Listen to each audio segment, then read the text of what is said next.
Se sentó en el suelo y tomando la empuñadura del arma, se la puso en las rodillas y le cantó una lenta canción en una lengua extraña. Enseguida, poniéndola a un lado, se volvió a Frodo y pronunció en voz baja unas palabras que los otros no llegaron a entender. Del saco pequeño que llevaba a la cintura, extrajo las hojas largas de una planta. Estas hojas, dijo, caminé mucho para encontrarlas, pues la planta no crece en las lomas desnudas, sino entre los matorrales de allá lejos al sur del camino. Estrujó entre los dedos una hoja que difundió una fragancia dulce y fuerte. Fue una suerte que la haya encontrado, pues es una planta medicinal que los hombres del oeste trajeron a la tierra Med. Acelas la llamaron, y ahora solo crece en los sitios donde ellos acamparon o vivieron hace tiempo, y no se la conoce en el norte, excepto por aquellos que frecuentan las tierras salvajes. Tiene grandes virtudes curativas, pero en una herida semejante quizás sean insuficientes. Trancos echó las hojas en el agua hirviente y le lavó el hombro a Frodo. El aroma del vapor era refrescante y los otros 3 hobbits sintieron que les calmaba y aclaraba las mentes. La hierba actuaba además sobre la herida, pues Frodo notó que le disminuía el dolor y también aquella sensación de frío que tenía en el costado. Pero el brazo continuaba como sin vida y no podía alzar la mano o mover los dedos. Lamentaba amargamente su propia necedad y se reprochaba no haberse mostrado más firme, pues comprendía ahora que al ponerse el anillo no había obedecido a sus propios deseos, sino a las órdenes imperiosas de los enemigos. Se preguntaba si no quedaría lisiado para siempre y cómo se las arreglarían para proseguir el viaje. Se sentía tan débil que ni siquiera podía ponerse de pie.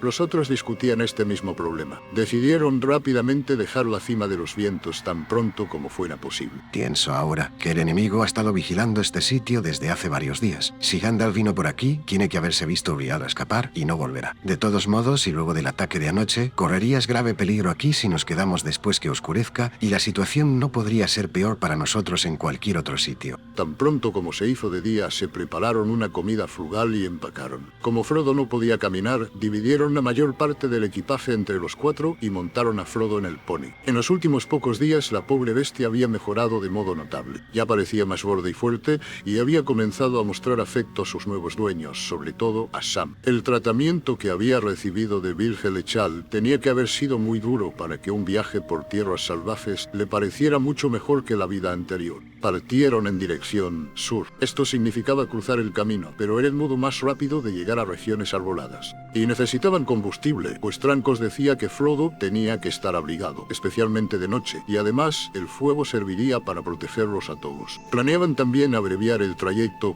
cortando a través de otra vuelta del camino. Al este, más allá de la cima de los vientos, la ruta cambiaba de curso describiendo una amplia curva hacia el norte. Marcharon lenta y precavidamente, bordeando las faldas del sudoeste de la colina, y no tardaron en llegar al borde del camino. No había señales de los jinetes, pero en el mismo momento en que cruzaban deprisa, alcanzaron a oír 2 gritos lejanos, una voz fría que llamaba y una voz fría que respondía. Temblando se precipitaron hacia los matorrales que crecían del otro lado. El terreno descendía allí en pendiente hacia el sur, salvaje y sin ninguna senda. Unos arbustos y árboles raquíticos crecían en grupos apretados en medio de amplios espacios desnudos. La hierba era escasa, dura y gris, y los matorrales perdían las hojas secas. Era una tierra desolada, y el viaje se hacía lento y triste. Marchaban penosamente y hablaban poco. Observaba acongojado cómo caminaban junto a él, cabizbajos, inclinados bajo el peso de los bultos. Hasta el mismo Trancos parecía cansado y abatido. Antes que terminara la primera jornada, el dolor de Frodo se acrecentó de nuevo. Pero él tardó en quejarse. Pasaron 4 días y ni el terreno ni el escenario cambiaron mucho, aunque detrás de ellos la cima de los vientos bajaba lentamente y delante de ellos subían las montañas lejanas. Pero luego de aquellos gritos distantes, no habían visto ni oído nada que indicara que el enemigo anduviese cerca o estuviera siguiéndolos. Temían las horas de oscuridad y montaban guardia en parejas, esperando ver en cualquier momento unas sombras negras que se adelantaban en la noche gris, débilmente iluminada por la luna velada de nubes. Pero no veían nada y no oían otro sonido que el de las hojas secas y la hierba. Ni una sola vez tuvieron aquella impresión de peligro inminente que los había asaltado en la cañada antes del ataque.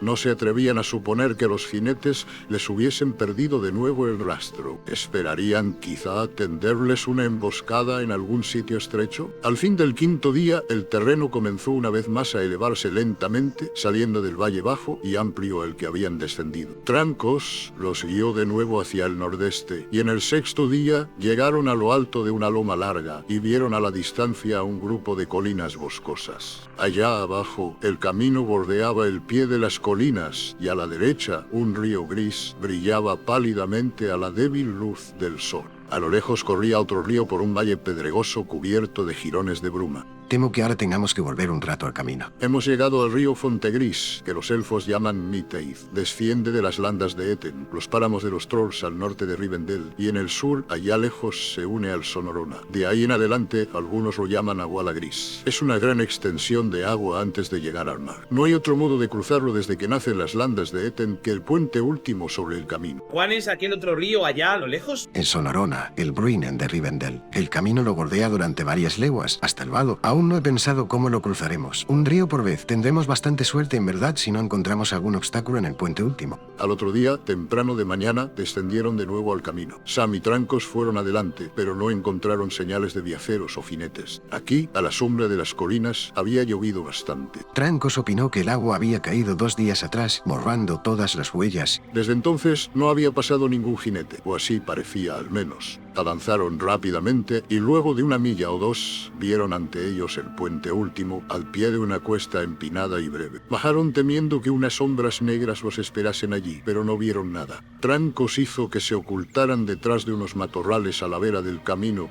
y se adelantó a explorar. No mucho después volvió apresuradamente. Ningún enemigo a la vista, pero descubrí algo muy extraño. Tendió la mano y mostró una piedra de color verde pálido. La encontré en el barro, en medio del puente. Es un beril o una piedra élfica. No podría decir si la pusieron allí o si alguien la perdió, pero me da cierta esperanza. Diría que es un signo de que podemos cruzar el puente, pero no me atrevería a seguir por el camino sin otra indicación más clara. Partieron de nuevo enseguida. Atravesaron el puente sanos y salvos, sin oír otro sonido que el de las aguas arremolinadas bajo los 3 grandes arcos. 1 milla más allá, llegaron a una hondonada estrecha que llevaba al norte, cruzando las tierras escarpadas a la izquierda del camino. Aquí Trancos dobló a un lado y casi enseguida se encontraron en una región sombría de árboles oscuros que serpenteaban al pie de unas lomas adustas. Los hobbits se alegraron de dejar atrás las tierras desoladas y los peligros del camino, pero esta nueva región parecía amenazadora e inamistosa. Las colinas iban creciendo ante ellos. Aquí y allá, sobre alturas y crestas, vislumbraban unos antiguos muros de piedra y ruinas de torres de ominoso aspecto. Frodo, que no caminaba, tenía tiempo de mirar adelante y pensar. Recordaba los relatos de Bilbo y las torres amenazadoras que se alzaban en los montes al norte del camino, en las proximidades del bosque de los Trolls, donde se le había presentado el primer incidente serio del viaje. Frodo adivinó que se encontraban ahora en la misma región y se preguntó si no pasarían casualmente por el mismo sitio. ¿Quién vive en estas tierras? ¿Y quién edificó esas torres? ¿Es este el país de los Trolls? Ya.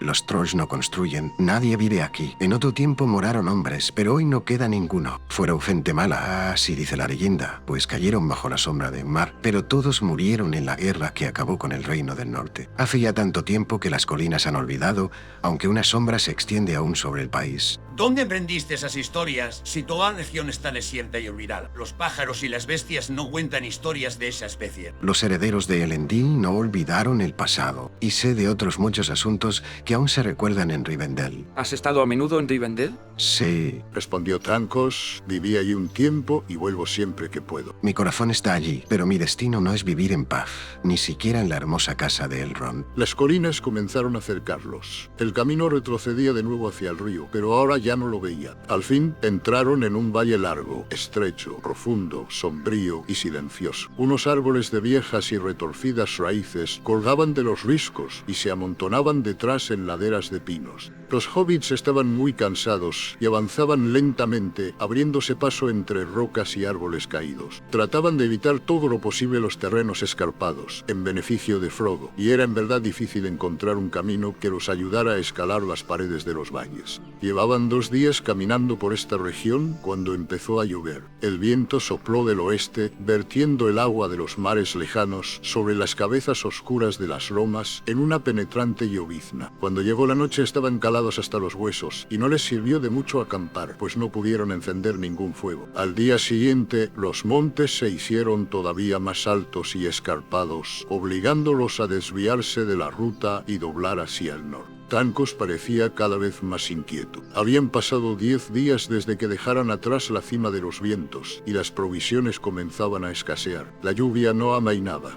Aquella noche acamparon en una estribación rocosa. Una gruta poco profunda, un simple agujero, se abría en el muro de piedra. La herida le dolía más que nunca a Frodo a causa del frío y la humedad, y sentía el cuerpo helado y no podía dormir. Se volvía acostado a un lado y a otro, escuchando medrosamente los furtivos ruidos nocturnos. El viento en las grietas de las rocas, el agua que goteaba, un crujido, una piedra suelta que rodaba por la pendiente. Sintió que unas formas negras se le acercaban queriendo sofocarlo, pero cuando se sentó no vio sino la espalda de Trancos, sentado, con las piernas recogidas, fumando en pipa y vigilando Milla. Se acostó de nuevo y se deslizó en un sueño intranquilo, y soñó que se paseaba por el césped del jardín de la comarca. Pero el jardín era borroso e indistinto, menos nítido que las sombras altas y oscuras que lo miraban por encima del seto. Cuando despertó a la mañana había dejado de llover. Las nubes eran todavía espesas, pero estaban abriéndose, descubriendo pálidas franjas de azul. El viento cambiaba de nuevo. No partieron enseguida. Luego del desayuno frío y escaso, Trancos se alejó solo, diciéndoles a los otros que lo esperaran al abrigo del acantilado. Tratarían de llegar arriba, si le era posible,